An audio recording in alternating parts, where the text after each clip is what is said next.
আপনি যখন সমাজের বুকে মদ খাবেন, গাঁজা খাবেন, নেশা করবে, আপনি যেকোনো সমাজে অসামাজিক কাজ করবেন, তখন কিন্তু এই সমাজ আপনাকে কোনো কথা বলবে না। কিন্তু আপনি যখন দেখবেন যে সমাজের কোনো প্রতিষ্ঠিত করবে, সমাজের জন্য কোনো কাজকাম করবে, তখন সকলে বলবে, "দেখছেন ও এটা ব্যবসা করছে। দেখতে পাচ্ছেন? বয়ে এটাই যাওয়া এটাই বাস্তব।" দিনগুলো রয়ে যায় মনে, কখন কি করেছি আমি জীবনে। বয়ে যাওয়া দিনগুলো রয়ে যায় মনে, কখন কি করেছি আমি জীবনে। সবই কিছু লেখাই আছে, সবই কিছু লেখাই আছে মনেরই খাতায়। Tata bye bye, tata bye bye. আপনি যখন সমাজের বুকে মদ খাবেন, গাঁজা খাবেন, নেশা করবে, আপনি যেকোনো সমাজে অসামাজিক কাজ করবেন, তখন কিন্তু এই সমাজ আপনাকে কোনো কথা বলবে না। কিন্তু আপনি যখন দেখবেন যে সমাজের কোনো প্রতিষ্ঠিত করবে, সমাজের জন্য কোনো কাজকাম করবে, তখন সকলে বলবে, "দেখছেন ও এটা ব্যবসা করছে। দেখতে পাচ্ছেন? এটাই হচ্ছে।" এটাই বাস্তব। আমরা সকলেই জানি যে একজন নেতা তার মনুষ্যত্ব কেমন হয়, সে কতটা পরিমাণ চুরি করে সেটা মানে বর্তমান সময়ে টিভিতে বা বর্তমান সময়ে সংবাদ, নিউজে সব জায়গায় দেখা পাওয়া যাচ্ছে। এতটাই পরিমাণ চুরি করছে যে ভাই চুরির মাল খেতে পারছে না। হ্যাঁ? এতটা টাকার পাহাড় তৈরি করে ফেলছে।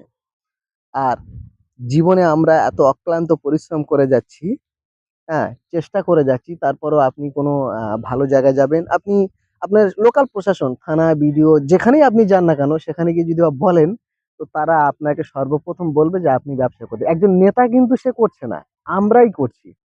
আমরা সমাজের জন্য কাজ করছি। আমরা প্রতিনিয়ত সেই ভিডিওগুলো ছাড়ছি। আমরা সমাজের জন্য চেষ্টা করছি। তো আমরাই হলাম এই সমাজের হচ্ছে মানে এক ধরনের কি বলা যায় ইমোশনাল ব্যবসায়ী। আর একজন নেতা সে কিভাবে ডান হাতের মাল বাম হাত করছে সেটা তো গোটা পৃথিবীই জেনে বসে আছে। মানে এখন দেখা যাবে যদি বা মোটামুটি আহ এদিকের জিনিস ওদিকের করার ব্যাপারটা থাকে সেটা বর্তমান অবস্থা আমাদের রাজ্যে মোটামুটি সর্বপ্রথম স্থান অধিকার করেছে। তো সেক্ষেত্রে কোনো ব্যাপার-স্যাপার নেই। বিগত সরকার যারা ছিল তাদের কাছে আমি হাতে পায়ে ধরে বলেছিলাম যে, "স্যার একটু সুযোগ সুবিধা করে দিন।" দেখুন, আমি এটা কোনো স্কুল করিনি। এটা আমি স্কুল করিনি। কারণ গভর্নমেন্টের স্কুল আছে। এখানে স্কুল করার প্রয়োজন নেই। তবে শিক্ষার মানটা কমে যাওয়ার জন্য আমি এখানে ফ্রি টিউশনি অফ একটা পাঠশালা তৈরি করেছি। যেটার মাধ্যমে বাচ্চারা ওই একই বইকে সুন্দরভাবে পড়াশোনা করতে পারবে। যেটা হলো কিরকম ব্যাপারটা হলো এরকমই যে ধরুন বাচ্চারা উম ওই বইটাই পড়ছে কিন্তু বইটার মাধ্যমে সুন্দরভাবে পড়াশোনা করতে পারছে। দেখুন 80% গ্রামীণ অঞ্চলের ছেলেরা কিন্তু ভালো জায়গায় বা ভালো এতে যেতে পারে না। কারণ কম্পিটিশন এর ব্যাপার।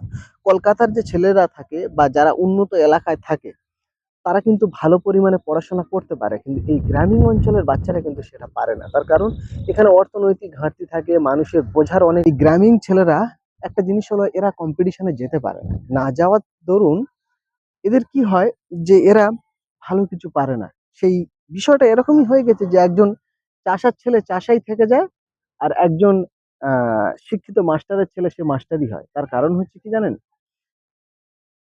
এদের কাছে সত্যি কথা বলতে গেলে জীবনটা কিন্তু অনেক কষ্টদায়ক। কারণ এই সমস্ত যে সমস্ত বাচ্চারা আমাদের টিউশনিতে পড়াশোনা করে, এদের মা-বাবার বেশিরভাগ মানুষ আছে যাদেরকে কোনো মানে কোনো গার্জেনের বাবা-মা আছে এরকম যে ভালো পরিমাণ কোনো সাংসারিক কোনো ইনকাম নেই বা তারা কোনো ধরনের কোনো সার্ভিস বা চাকরি বা কোনো কিছুই করে না। সাধারণ সুন্দরবনের মানুষ কৃষক চাষবাস করে খেটে খায় এবং লোকাল কোনো জায়গায় কোনো পারিশ্রমিক করেই খায়। তো সুতরাং তারা সেই আশাটা করে না। এই আশাটা না করার দরুনে এই শিশুরা কিন্তু ভবিষ্যতে যখন বড় হবে, এরা যখন ওই একই কাজ করবে, এদের মনে কিন্তু একটা কষ্ট হবে। যে, "ইস! আরেকটু লেখাপড়া শিখতে পারতাম।" যেটা আমার ক্ষেত্রে ঘটে থাকে।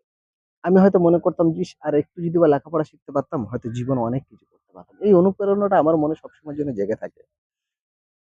দেখুন, অনেকে আমাকে খারাপ কথা বলবে, অনেকে গালিমন্দ করবে, অনেকে বিগত দিন করে এসছে এবং ভবিষ্যতেও করে যাবে। শুধু এই নয় সরকার আমাকে একটা দায়িত্ব বা একটা ঝুল্লি হাতে ধরিয়ে দেয়। দেওয়ার পর আপনাকে বড় ছেলে গল্প দিয়ে কেটে পড়বে। কারণ কি বলছি বলুন তো? দেখুন আমি একটা চ্যারিটেবল চালাই। তার জন্য আমার অডিট আইটিআর হয়। এখানে 0 ব্যালেন্সে অডিট আইটিআর হয়। এই অডিট আইটিআরটা এমনি পার্সোনাল কোনো বিজনেস বা ইনকাম বা কোনো কিছুর জন্য নয়। জাস্ট এনজিওটা চলে বলে করা হয়। সেই এনজিওটা চলে বলে, অডিট আইটিআর করা হয় বলে এখন মোটামুটি কোনো সরকারি সুযোগ সুবিধা আমাকে দেবে না। সরকার সিএসসি ফান্ডের যে টাকাগুলো আছে, আপনি একটা জিনিস মনে করবেন, আমি প্রচুর কোম্পানির কাছে দুয়ারে দুয়ারে ঘুরেছি, ঘোরার পর একটা জিনিস খুব ভালো লক্ষ্য করেছি, যতক্ষণ না আপনার মাথার উপরে কারোর হাত থাকবে ততক্ষণ অত সহজে আপনি কিছু পাবেন না। এটা একদম 100% হয়ে গেছে। কারণ সব জায়গাতেই হচ্ছে কি বলুন তো, একটা জিনিস দেওয়া নেওয়ার ব্যাপারটা, আপনি কতটা দিলেন আর তারা আপনাকে কতটা দিতে পারছে, এইটাই সবচেয়ে বড় ব্যাপার। আপনি যতই চিল্লে চাল্লে বলুন না কেন, আপনার কথা কিন্তু এই পৃথিবীতে কেউ শুনবে না। তবে ঈশ্বর আছেন, তিনি দেখতে পাচ্ছেন, তিনি শুনতে পাচ্ছেন। হ্যাঁ, তিনি অবশ্যই করে সঠিক বিচার করে যাবে। যদি বা ঈশ্বর না থাকতেন, তাহলে যে সমস্ত নেতারা বিগত সময় ধরে টাকার বস্তা তৈরি করেছিল, এলাকায় প্রচুর কিছু করেছিল, তারপরেও তারা কিন্তু সেখানে থাকতে পারেন না। প্রত্যেক মানুষের কিন্তু একটা বিবেক বোধ আছে, বিশ্বাস করেন। সেই বিবেক বোধ যদি বা একটুখানি কাজে লাগাতে পারে, তাহলে এই সমাজটা কিন্তু ধীরে ধীরে উন্নত হয়। আমাদের মতো যদি বা এরকম আরো 20টা ছেলে প্রত্যেক এলাকাতে যদি বা এইভাবে মোটামুটি শিক্ষার মানকে উন্নত করা যায়। দেখুন, আপনি এখানে লন্ডন করেন বলো, ব্রিটিশ করেন না কেন, বিদেশ করেন না বলো, অনেক কিছু করার চিন্তা ভাবনা করবেন। যদি বা মানুষের মনে চেতনামূলক সিস্টেম না তৈরি করতে পারেন, তাহলে যে ঘুষ আগেও ছিল সে ঘুষ এখনো থাকবে, যে দুর্নীতি আগেও ছিল সেই দুর্নীতি এখনো থাকবে, শুধু নামটা পরিবর্তন হয়ে যাবে, বাকি আর কিছুই পরিবর্তন হবে না। যা ছিল সমাজে সেটাই থাকবে। কারণ যতক্ষণ না আমাদের নিজেদের ভিতরে আহ, যতক্ষণ না সৃষ্টি তৈরি হচ্ছে, ততক্ষণ পর্যন্ত কিছুই হবে না।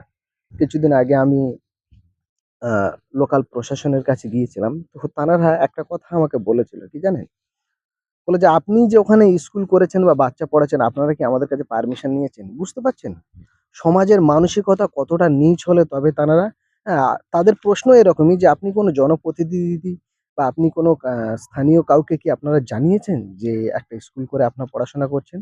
মানে শিক্ষা করতে গেলেও বর্তমান মূর্খ, মানে কি বলা যাবে, বর্তমান সময়ে যে মানে মূর্খ জনপ্রতিনিধি বা মূর্খ প্রশাসনের কাছে, প্রশাসন মূর্খ এই কারণে বলবো, কারণ প্রশাসন তো বিক্রি হয়ে গেছে। যেই শাসক দল আসুক না কেন, তার কাছে প্রশাসন বিক্রি হয়ে গেছে। তাদের থেকে পারমিশন নিতে হবে যে আপনি উম, ওখানে একটা শিক্ষা প্রতিষ্ঠান চালাচ্ছেন, অথচ আমার কাছে একটা গভর্নমেন্টের ভেরিফাই সার্টিফিকেট কপি আছে, যেটা আমি সোশ্যাল ওয়ার্ক করি, যার জন্য কয়েক হাজার টাকা সরকারকে আমাকে প্রতি বছর দিতে হয়। তো এটাই দেখতে পাচ্ছেন বন্ধুরা, আমার স্কুল। তো পুরো ভিডিওটা একটু মনোযোগ দিয়ে দেখবেন, দেখলে কিছু বুঝতে পারবেন। আজকের এই ভিডিওর মাধ্যমে কিছু কথা আমি বলবো। দেখুন, আমি জনসেবামূলক কাজ করি এবং জনসেবামূলক কাজ করতে গেলে আমার ব্যাংকে একটা টাকাও নেই, এনজিওর অ্যাকাউন্টেও কোনো একটা টাকা নেই। তারপর আমাকে অডিট আইটিআর করতে হয়, আর আমার অডিট আইটিআর হয়েছে বলে আমার অন্নপূর্ণা পাওয়া যাবে না। বুঝতে পারছেন, আমি কোনো চাকরি করি না, কিছুই করি না। আগে ছিলাম একজন কৃষক, এপারে যে বাগানগুলো দেখতে পাচ্ছেন এগুলো আগে আমি করে খেতাম, এখন একটু ডাটা এন্ট্রির কাজ করি।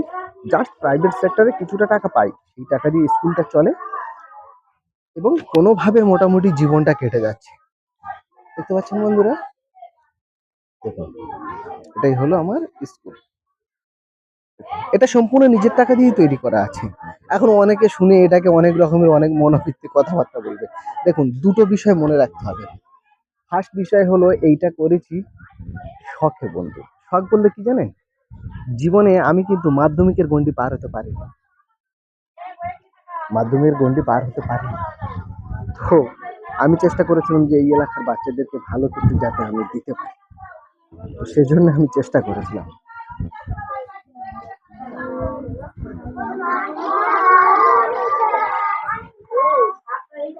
ঠিক আছে, বসো সুন্দর বসো। তো বন্ধুরা, আপনারা দেখতে পেলেন যে ছোট ছোট কোমলমতি শিশুরা এখানে পড়াশোনা করছে এবং তারা কত কষ্ট করে জল মারিয়ে আসে। আর এদিকে রাস্তাটা, এদিকে রাস্তাটা আপনাদেরকে দেখাচ্ছি।